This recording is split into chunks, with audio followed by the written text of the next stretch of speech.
Hello and welcome back to video number 4. This is the authority test.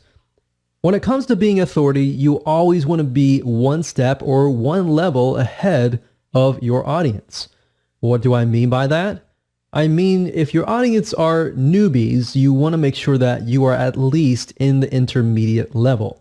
Or if your audience are intermediates, then you need to make sure that you are an expert in that niche. And the reason being is because you need to be several steps ahead to ensure that you answer their questions. In other words, you need to make sure that you can gain their trust by providing value, and that way they understand that you have been through what they are going through right now. Because if you're going through what they're going through right now, they might see you as the same level as them.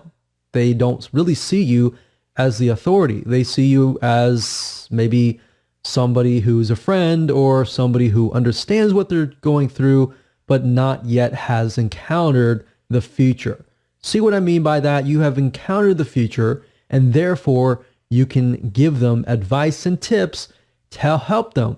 So people want to know essentially if you are ahead of them, because basically the reality is if you do not know what you're talking about, people can see right through you.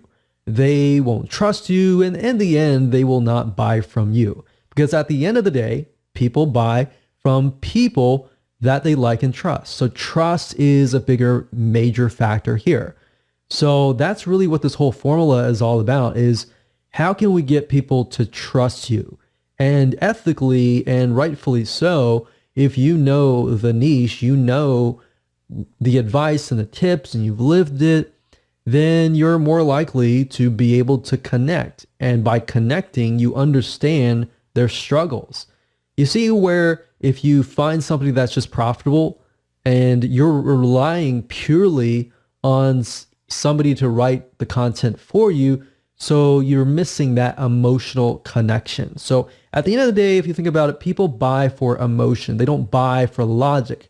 They justify their purchases with logic. All right. So with that said, if you're one step ahead of everybody else, great. If you're not, it might be something to think about. With that said, let's move on to video number 5.